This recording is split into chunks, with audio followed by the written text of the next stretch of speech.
Good afternoon and welcome to Pinhole Quilting. My name is Liz Holpin and I'm here with Mark, not Pete, my husband. He's down doing an installation down in London today. Despite the train strike, hopefully he's got there okay. Anyway, just wanted to welcome you to Pinhole Quilting. If you've not seen this before, I'm in our showroom, which is near Pershore in Worcestershire. And we do all our classing here, we do demonstrations by arrangement. And we've got a fantastic selection of glide thread, and Primo Soft and various other threads like Deco Bob, which you can also browse here. Again, if you just give us a call, we can arrange for you to come and visit. So we hope that we can see you either at our showroom in this year at some point, perhaps at a show. For example, we've got Malvern Quilt Show coming up. We're setting up on Wednesday, and the show is on from Thursday till Sunday next week, which is I think it's the 18th to the 21st. So if you can make it to Malvern, it'll be lovely to see you.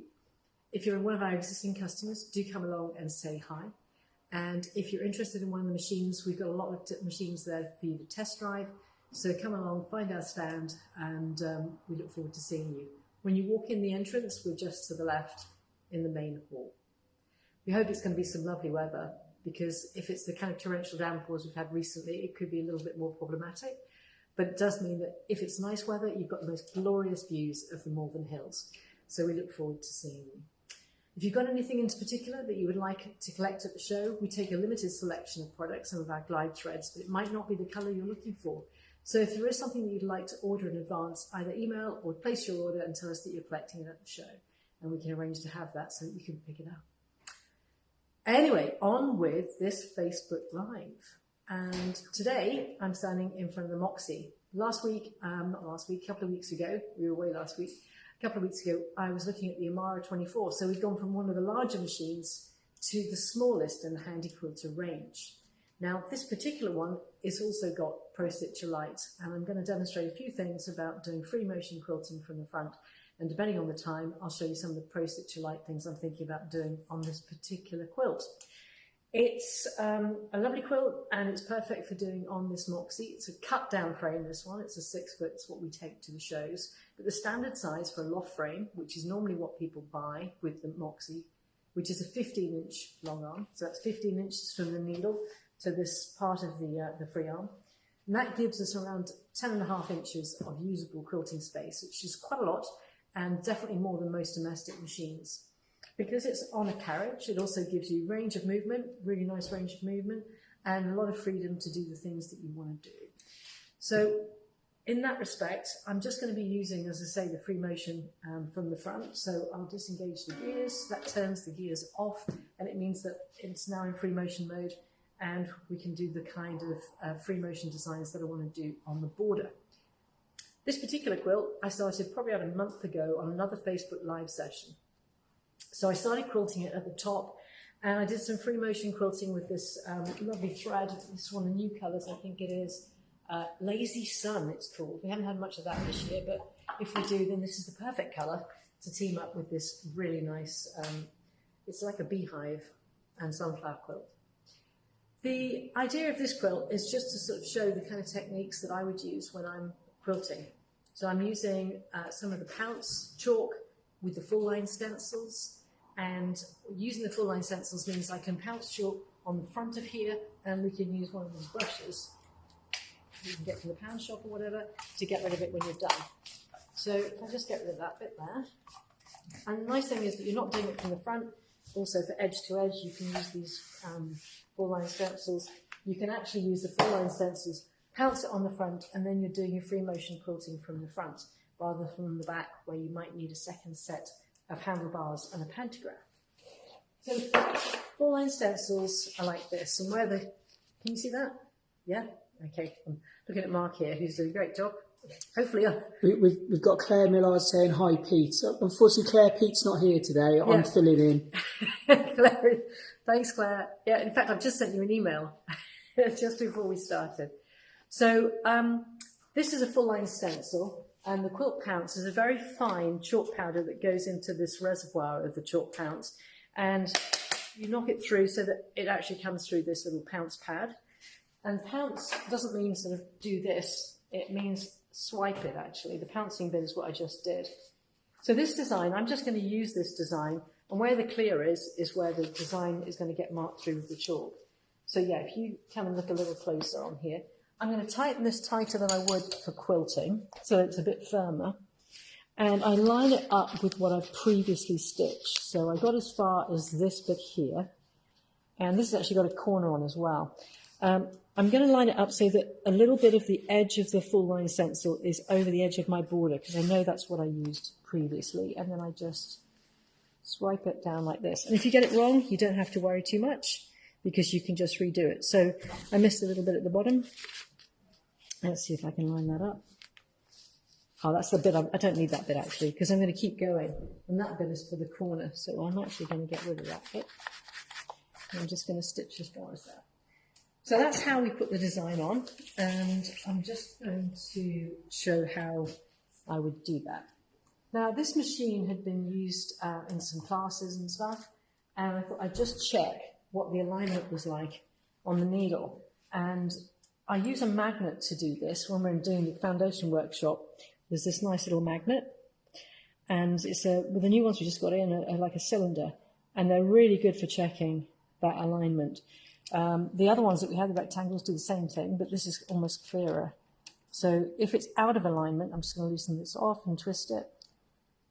You can see that the cylinder itself is pointing, and it's pointing at the direction that the flat groove of the front of the needle is at. So we need it to be facing directly towards us. So if I loosen off with the hex and turn the needle until it's pointing straight at me, I know that it's going to be straight on. It's really important for not having chafing and shredding of your threads that the needle is pointing in this direction. And when I came to this machine earlier today, it was just pointing past the 6. So if you get shredding, it could be that the needle is just not in quite correctly. Okay, so what I'm going to do now, I'm going to sort of finger trace and just agree with myself and decide if I don't have any arguments about which way I'm going to go, because finger tracing helps with your muscle memory. So the first time I did this, I hadn't done the finger tracing, and it did make quite a bit of difference. The other thing that made a difference on the previous video was the fact that this particular frame is set for a very tall person who'd used it in a class, and I was almost sort of hanging off the handlebars. Settings-wise, and if you can look at the screen here, okay, to change the settings for this particular machine is done through the handlebars. So minus and plus takes you to a menu where there's 9 different options. And I'm going to go into the first option, which is stitch regulation. The needle up, needle down, by selecting that, I go into different types of stitch regulation. So P for precision, C for cruise, or we call it continuous because it continuously stitches even when you pause, or M for manual. So the one I want is actually the C. So I move down to that option using plus and then select it with needle up, needle down. And now I can change this cruise speed to say 200. Once I'm there, I just press minus plus to, the return is the needle up, needle down. So now I've got 11 stitches per inch and 200 for my stitches per minute in continuous. All right, so let's start stitching. I've got this a little tight because I tightened it for the pounce, so I'll just loosen that off a bit. It's a bit too much, somewhere in between. So we generally look to get about the depth of your first bit of your thumb is a good judge of how tight this should be. Do not want it drum tight. It's really important for the stitch formation that there's enough friction from the fabric to make a good stitch. So here we go.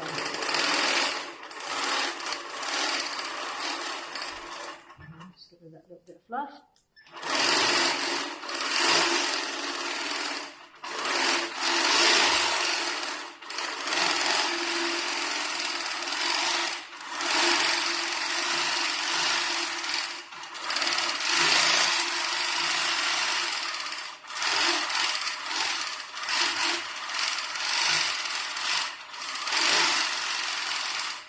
There we go. That's as far as I'm going to go on that side. Yeah, if you want to zoom and just have a look at that. And the nice thing is with this particular design, it's kind of got a nice overlap, which means that you can get these nice swirls And it doesn't have to be absolutely precise on each one. You can vary them. I mean, one of the key things is if you do make a mistake, do it twice, and then it becomes a feature. And that's what I definitely do from time to time. So finishing off the stitches, do 2 or 3 stitches just in quick succession, like a little micro stitch, then move away by pulling on the thread. When you come back, you're going to take that little loop that you've created in your left hand and do needle down, needle up. And when you move away, that will be your bobbin thread. Pulled up, and you can cut that. And the distance from there to there is the length of the bobbin thread for the next time you start stitching. Okay, let's do the next side. Oh, and by the way, I've changed the thread, and I put a different bobbin in from what was in originally. And I did stitch out to make sure that the tension was okay on this left-hand side. So when you do that, it's a good idea to use the same sort of fabric that you've used in your quilt, so use the same black, and also just have this extra bit of backing fabric and wadding so that you can do that as you progress down the quilt. It's a good way to use up those scraps. One thing I'm going to do is just make sure how far I can go, because I've marked further down on this side, so you don't want to get a flat swell. So I'm going to mark with a chalk marker, so I've got a nice, really obvious visual. I'm going to stop there. Otherwise you get flat swirl, and that's absolutely not on. Now, I don't know if you can see who's commenting, Mark, but you notice anybody? There's quite a few people.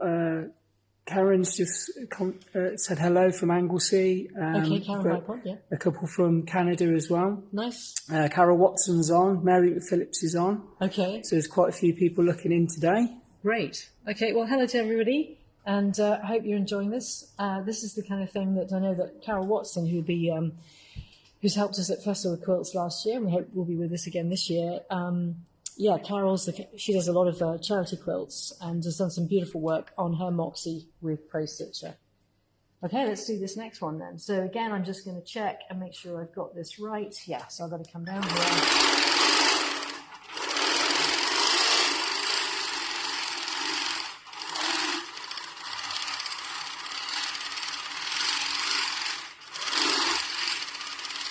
And don't forget, you can stop at any time. There is a tendency to sort of feel like it's a bit of a race.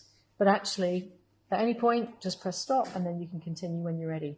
Suggest stopping at a point or somewhere that's easy to restart without making it look like you've got a wobble. You wouldn't stop in the middle of a curve, for example.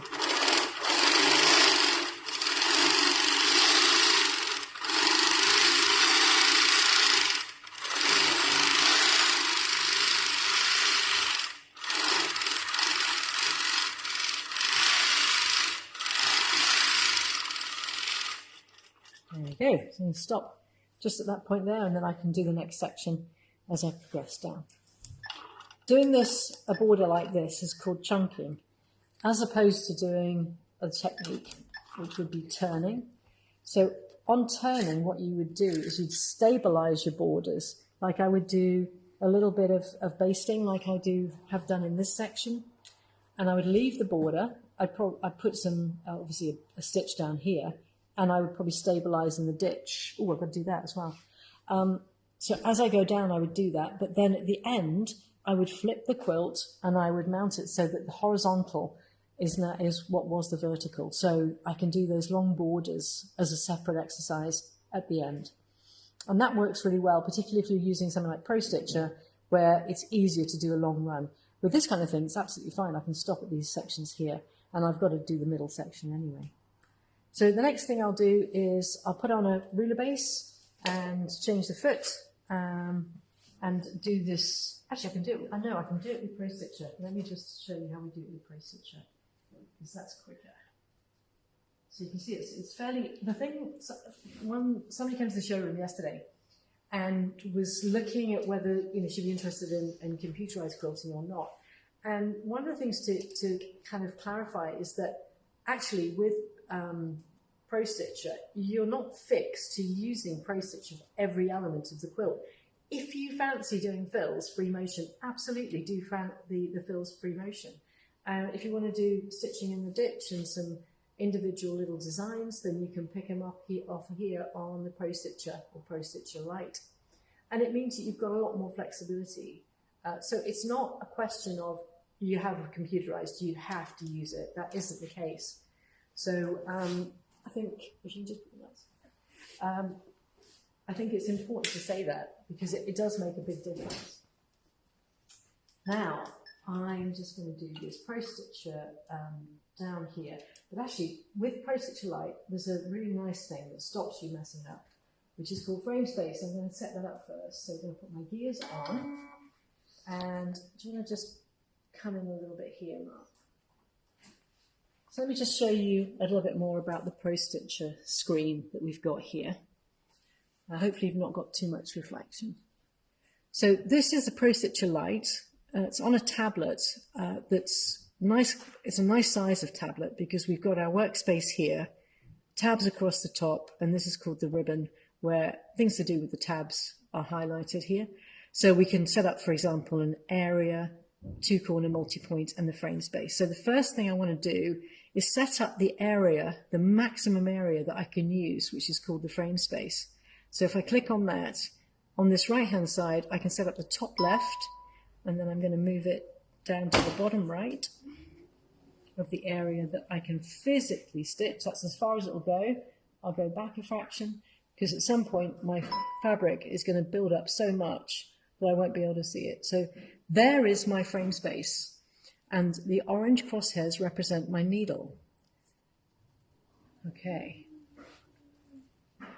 So what I'm going to do next, because I'm going to drop in some little designs and stuff in some of this free area, what I'm going to do next is do in Pro Stitcher, I've got something called record, and this is where I can actually mark a line like this down here as far as there.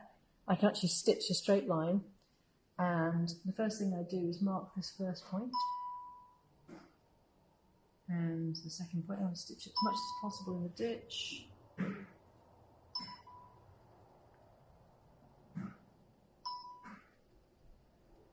we go. So, oh, I wonder if I just went a bit too far. Let's see if that works. Zoom in on that. That's it. It's a bit close. Let me just do that again. It gets rid of the whole lot, unfortunately. You can't go too close to the frame space, and it's just a safety thing to make sure that you don't try and stitch where the bar is, which totally makes sense. So I'm going to stop just there. Okay, right, so if I go into Pro Stitcher, if I had a completely straight line, I could use the channel lock, but in this case, I'm just going to use this run to show you that you can stitch, and we could use it for foundation piecing, for example. I'm talking too much, so let me just get rid of that. Right, so when we go to run, we can verify our settings, and these settings are where we set up and check that we've got everything correct before we press go. So one of the things I'm going to do is I'm going to put on the starting and ending micro stitches, and I'm going to leave the pull up on selected. What that does is it will actually move to the start position and pull up the bobbin thread. It will allow me to pull up the bobbin thread. It will take a stitch. So if I put it close and press proceed, and then move it away, it'll move itself back.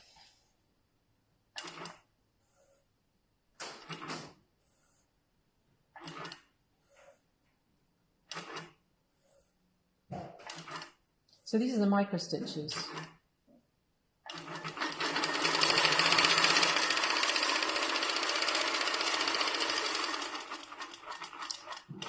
And it does the micro stitches at the end.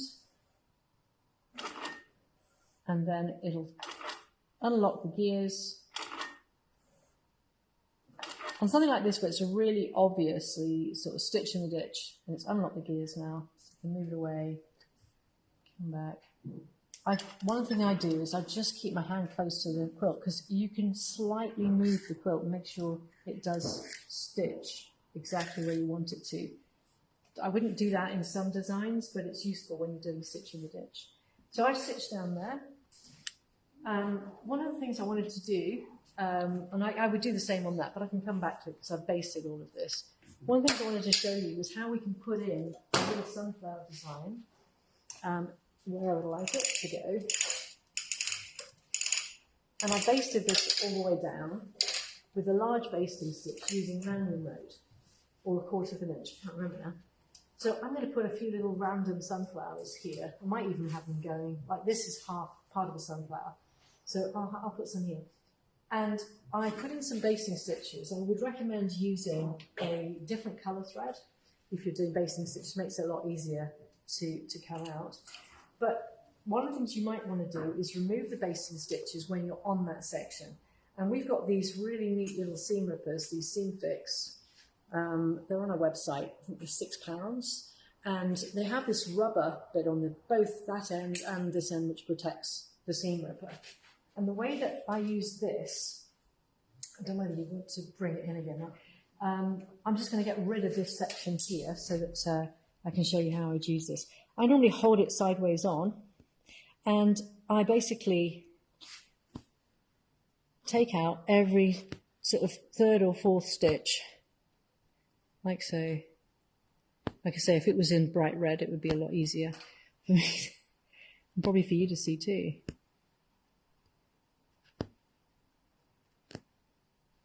And so on. And then use this end to get rid of it. And it's a lot quicker. And then if you want to, underneath, you can cut that base thread, which will help to remove the stitches as well. And I think that's a really quick way of doing it. It also means that if you've got any holes in the quilt caused by the stitching, it generally fills those up a little bit quicker as well than just waiting for the fabric to relax again. So I really like that seam ripper. So I'm going to put a little sunflower design in here. Now, how much can I stitch down to? I can stitch the range that I'm looking for, which is really good. So as far as that, perfect. So I'm going to do File. Now, if you want to look at the screen again. And there's Mary. Hello, long time no see. Hope you're both well. Thank you, Mary. Lots of love and regards to you and Archie. I hope you both are well as well, and that you're using your machine. It feels like a long time since we've seen you. So this area here is what I'm looking to use to fill in, and then I'll do free motion around it. So if I go to File, Design, and Open, and I'm going to look in here and see if I can find something that looks appropriate. I think I saw something that looked quite good.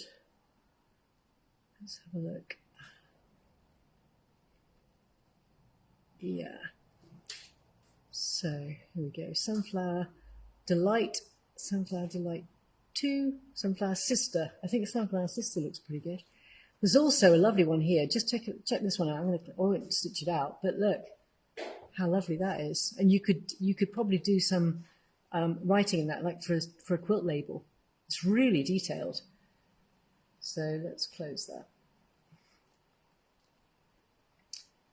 And let's open it up. I just wanted to show it because I'd seen it earlier and I thought, wow, that's really good. I like it. Let's do Sunflower Sister. It's got a little swirl in the middle. So first of all, we define the area we want that to go into. So I'm just going to do the area as a 2-corner, and I'm going to put it in here, 2-corner. And you can see it's the pink area. I want to skew that into there. Maybe I'll make it a bit more square. So the height is 3.37. Let's make this height the same as that. And I'm just going to reposition, modify, reposition, top left. So that should now be, if I move the area, I meant to move the area. Yeah. Area select. Right, what you can do is the area, what I want to do is modify and reposition the area to where my crosshairs are. And now I can skew this design to fit. So modify, skew, and put it in the box. I'm going to baseline that, check that it's going to fit. Ooh, it's going to be a bit too big, isn't it? Should have realized that. Let's make this whole thing a little bit smaller. So modify, resize, lock the width and height, and we can just make the whole thing a little bit smaller. And then I'm going to drag it up here. So just pop it there. And baseline that. Come out of that. So now my design's going to start here. It's going to go up to there. Yeah. Then over to here. And down to there. Okay. Now, you could say that if I was going to do that again, I wouldn't do it like that. Okay, proceed. That's the thing with Pro Stitcher, when you're sort of doing it kind of a bit random, there are ways of doing it to make it a little easier. I could have just sized it and dropped it where I wanted without an area at all.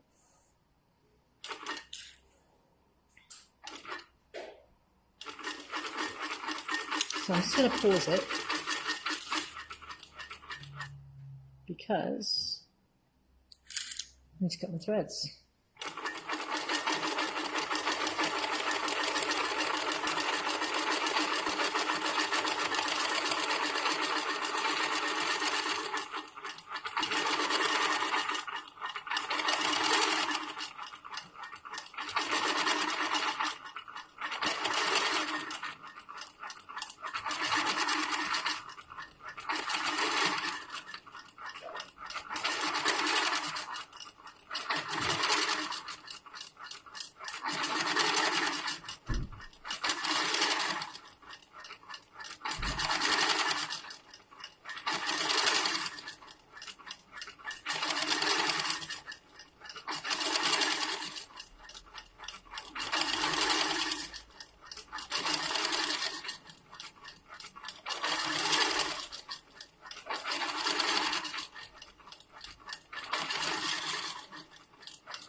Finishing stitches.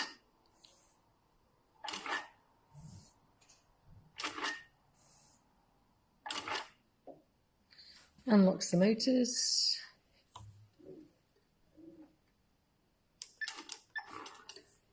And there we go. So that's my sunflower. In fact, I should turn these lights down a little. I just realised. You can probably see it a bit better now. It's a bit more contrast. There we go. So it's nice to be able to have a motif like this wherever I want. I can just drop it. I could save that as a size that I like, or I can make it a bit bigger in the center, and I can do some free motion quilting around it. So, you know, you're not restricted in terms of Pro Stitcher Lite to sort of just going, okay, I'm going to do this edge to edge or whatever. This is not easy to do. You probably wouldn't want to do it as an edge to edge. It very much suits the sort of custom quilting and just sort of doing your own thing and being quite free with it. So I think Pro Stitcher Lite, in the sections you want to use it, I've used full line stencils. I could use a bit of real work as well. And I'm going to keep on working on this quilt, and then I'll show you the final result. Now, I do remember that when I set this up earlier this afternoon, there wasn't very much left on the bobbin. So I'm playing a little bit of bobbin roulette, Russian roulette here. So that's all that's left of it. That's actually quite a lot to me. I've done it where literally there's a thread left on it. So the next thing I would like to cover is the Moxie bobbin winder. I haven't done a full video of this on YouTube, but I thought, actually, if I can cover it today, at least that'll be something I can direct people to if you're looking for some tips on how to use the Moxie bobbin winder. So we're going to move over to this station over here where I've got one set up and ready to go.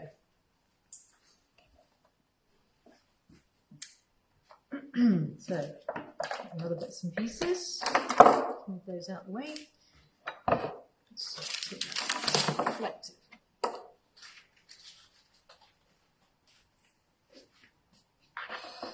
So this is the unit. It plugs into the mains. There isn't an on-off switch, so if you're not using it, you might want to turn it off at the plug.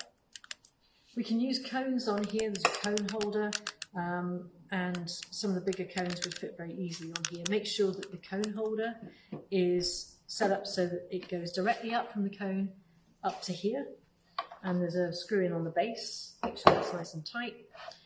The unit has a cutoff, like an auto cutoff, which is light dependent. So if you're running this in like a conservatory or on a windowsill, you might find it doesn't cut off. So recommend you don't do it on a windowsill. This is the tension assembly, and it's similar to the one that you get on most sewing machines, and certainly on our machines, but it's set in vertically. You can adjust the way that the wind is on your bobbin with this little top section here that moves this down or up. So if you're getting coning when we first try this out, and you find that it's coning towards the bottom or the top, you need to increase this or decrease it to adjust where that tension assembly sits. It's also got a little thread cutter here, so you can pull the thread up and along when you're finished. And as I say, the auto shut off. So for that, we can use a Phillips screwdriver, and we can adjust where this gets shut off. So the bobbin, our normal M-size bobbins fit on here. I believe, I'm not 100% certain, but I believe that you might be able to put domestic bobbins on. You haven't tried it. These ones, these aluminium ones, these are 3 different versions of the ones we get on our machines, and I've tested it out on this one. I'm really happy with the wind. What we're looking for is a wind that is not spongy. The important thing about bobbins and bobbin cases is they're for the foundation of all of our stitching. So if we mess up the wind in our bobbin, then actually our stitches aren't going to stitch very well either. So it's really important to make sure that this element of your bobbin winding goes well. And if it doesn't, you can rewind from a bobbin like this, put a plastic cap at the back here, and just have it come up and use it like you would the cone, and rewind it onto a fresh bobbin. So if I put this one on, I'm going to use this thread here, which is a glide thread, Cleopatra. So you put it through there. Now, at the back of the bobbin winder, if I just show you the rear here, there's a little hole. So we need to thread the thread through there first. And if I set that up like this, you should hopefully be able to see it like that. And around. And make sure it goes in the tension spring, like we do with our machines. Okay, so I can turn that back now, so you can see it from where you are. You can either put this bit through the little cut in the bobbin, like that, and wind it on 4, 5, 6 turns, something like that, and have it coming from the side nearest to where you would be normally standing. Just tighten that, take up the slack, and then you can press start, and it goes off like the clappers. If I press this again from this side, you can see that. So I'm just going to trim this bit that's sticking out here.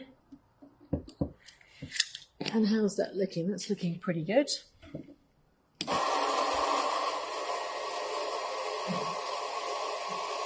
Just check that it's not spongy. So press stop. Yep, that feels fine.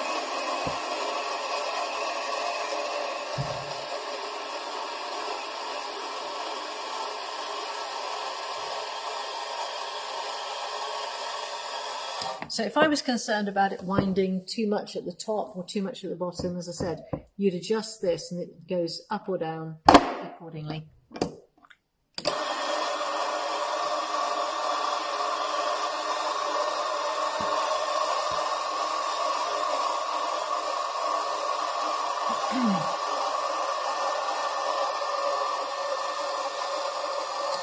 Now what I want to do is make sure that I don't get this wind too much.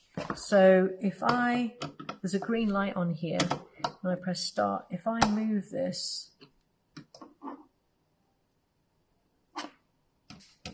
in that direction and press start, it won't start now. So I adjust it until I'm happy that it's going to auto shut off exactly at the point that I want it. I don't want it much fuller than that.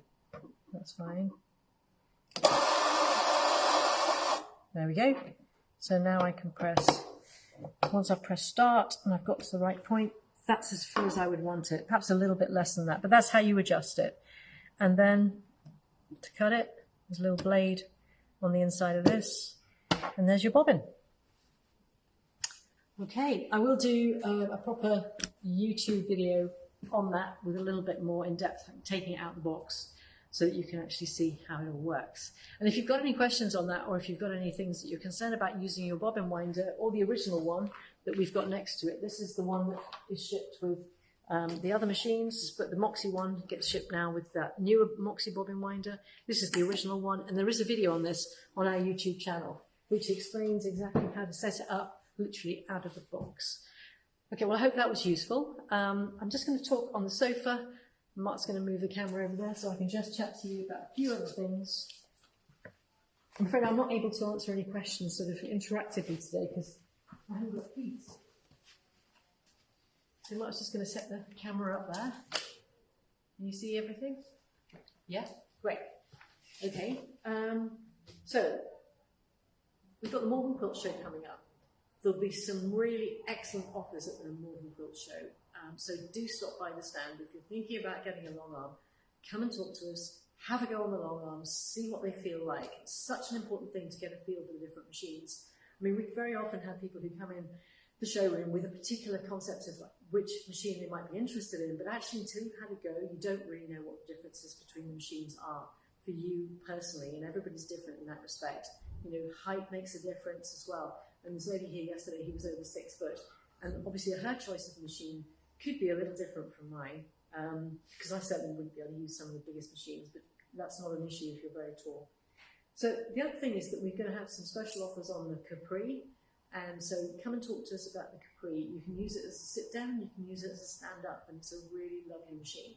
So don't miss those special offers, and if you're interested in a stand up or a sit down, there's something there for everybody. The other thing that we announced last time we did Facebook Live was that we've got some save the date announcements. So the save the dates are Linda Jackson, Handi Quilter Ambassador and Educator, will be doing some classes on Pro Stitcher, that's premium and light, in October. So that's the 10th to 11th will be a 2-day class on Pro Stitcher. It'll be partly computer based, using simulation, so you'll need to bring a laptop, and it'll be partly on the machine. So we'll be stitching out designs and showing you how to do that. There's some really important announcements coming up next week on Pro Stitcher, and so we will be teaching the most recent versions, and we'll be telling you about some of the options you've got if you've got an older tablet. So don't worry too much about that at this point. We don't know much of the details either, so we're waiting for the announcement ourselves. The other 2 days of that week, Linda will be teaching, and we're really excited about the teaching because Pro Stitch is something we've had a lot of requests for people to have an in-person class, and so we'll be able to do that. And take a reasonable number of people to hopefully meet the demand that we've already had. The 12th and 13th of October will be Pro Stitcher Designer, again a 2-day class. And Linda's got some great experience of using Pro Stitcher Designer, and I think that's going to be really interesting. And there's a lot of people who've got Designer, haven't really used it, and certainly aren't making the most of it. So if you're in that category, that's going to be a definite one for your diary. If you want to come to all 4 days, it's the 10th to the 13th of October. And in November, on the 14th of November, we'll have our next foundation workshop. I know that we're very, very close to being full for our September workshop. So if you're looking at foundation and you need to book, I think there's 1 or 2 places for sit down and stand up. But next ones after that will be November. So 1 day of foundation, and then on the 15th, we're really excited about Carolyn coming along and doing a landscape class. So Carolyn was teaching with us last class. This is the landscape we should be teaching. Here's some examples of the kind of things that we'll be doing. I say we, because I'm going to be doing this as well. because this is fun stuff. This is play. I'm just making sure I've got these right. Yeah. These are sort of samples where she was really just playing with different textures and stuff. I like this one as well.